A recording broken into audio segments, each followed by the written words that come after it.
नमस्कार, आप देख रहे हैं भारत एक्सप्रेस और मैं हूं आपके साथ आंचल मित्तल। वक्फ संशोधन विधेयक 2024 को लेकर 2 अप्रैल की देर रात तक बहस चली। करीब 11 घंटे लंबी चर्चा के बाद मतदान हुआ। कुल 520 वोटों में से पक्ष में 288 और विपक्ष में 232 वोट पड़े।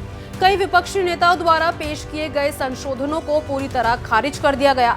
वक्फ संशोधन बिल को लेकर हमारे संवाददाता रजनीश पांडे ने यूपी के डिप्टी सीएम केशव प्रसाद मौर्य से खास बातचीत की। वक्फ बोर्ड बीते दिनों की कहानी हो जाएगी। आज राज्यसभा में भी पास हो जाएगा। हमारे साथ बातचीत करने के लिए उत्तर प्रदेश के डिप्टी सीएम केशव प्रसाद मौर्य जी। अब बीते दिनों की कहानी हो जाएगी वक्फ बोर्ड, लेकिन लगातार विपक्ष वर्ग तो रहेगा। उसमें संशोधन आए हैं। जो घोटाला कांग्रेस कर रही थी मुस्लिम वोट बैंक की राजनीति के लिए, घोटाले को खत्म कर दिया गया है, पारदर्शिता ला दिया गया है।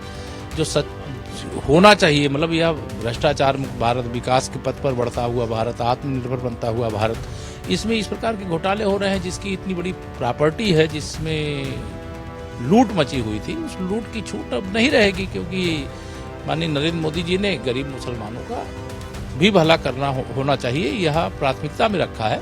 और माफिया टाइप के जो लोग हैं उनको निश्चित तौर से इससे परेशानी होगी। जो एनडीए के सहयोगी नेता है, चाहे हम नीतीश कुमार की बात करते हैं, लेकिन सब लोगों को विपक्ष घेर रहा है। नहीं, सबका समर्थन है। वो केवल मुस्लिम तुष्टीकरण की राजनीति है और मुस्लिम तुष्टीकरण की राजनीति का युग समाप्त हो गया।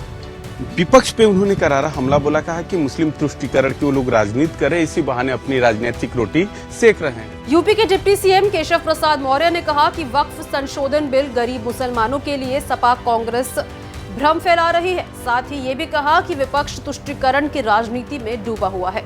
वक्फ संशोधन विधेयक पर चर्चा के दौरान केंद्रीय अल्पसंख्यक मामलों के मंत्री किरेन रिजिजू ने स्पष्ट किया कि इस बिल का उद्देश्य मस्जिदों के प्रबंधन या धार्मिक क्रियाकल्पों पे कोई भी हस्तक्षेप करना नहीं है।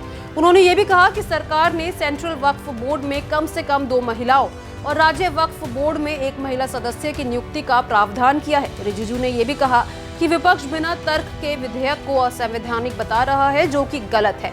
उन्होंने कहा कि अगर ये विधेयक असंवैधानिक होता तो अदालत इससे पहले ही रद्द कर देती। लोकसभा में चर्चा के दौरान विपक्षी नेता असदुद्दीन ओवैसी और इमरान मसूद ने विधेयक के खिलाफ तीखा विरोध किया और कई संशोधन पेश किए, जिन्हें खारिज कर दिया गया। ओवैसी ने विधेयक को मुसलमानों के अधिकारों के खिलाफ बताते हुए इसे असंवैधानिक करार दिया है। हालांकि रिजिजू ने ओवैसी पर जवाब देते हुए कहा कि हिंदुओं के लिए पहले से वक्फ में प्रावधान है और इसके लिए नए कानून की आवश्यकता नहीं है। इस विधेयक के खिलाफ विपक्ष ने इसे असंवैधानिक बताने के साथ ही इसे मुस्लिम समाज के खिलाफ मानते हुए कई संशोधन पेश किए। हालांकि सरकार ने उन संशोधनों को खारिज कर दिया और अपने विधेयक को संविधान के अनुकूल बताते हुए इसका समर्थन किया।